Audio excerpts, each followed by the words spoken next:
సంక్రాంతి సినిమాలు అన్నీ block buster అవ్వాలి. అన్నీ వెరీ ఇంపార్టెంట్. సీనియరే.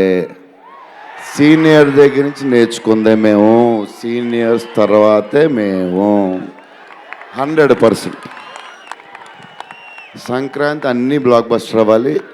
మాది కూడా అయిపోతే హ్యాపీ. చాలా గ్రేట్ క్వశ్చన్. దాని గురించి నేను రేపు ఒక పెద్ద ఈవెంట్లో మాట్లాడదాం అనుకుంటున్నాను. సో మీరు ఇప్పుడు అడిగారు కాబట్టి డెఫినెట్లీ దాని గురించి అక్కడ మాట్లాడతాను. I want to say something. నిజంగా ప్రభాస్ గారి ఒక వ్యక్తిత్వానికి నిదర్శనం ఆ స్టేట్మెంట్ ఇవ్వటం. ఆయన ఉన్న స్థాయికి, ఆయన ఉన్న స్టేటస్కి ఈరోజు ఒక పాన్ ఇండియా స్టార్గా ఉన్న ప్రభాస్ గారు సీనియర్స్ తర్వాతే మేము అని ఒక స్టేట్మెంట్ ఇవ్వటం అనేది నిజంగా ఆయన వ్యక్తిత్వానికి హ్యాట్స్ ఆఫ్. అందుకే ఆయన డార్లింగ్ ప్రభాస్ అంటాం మనం.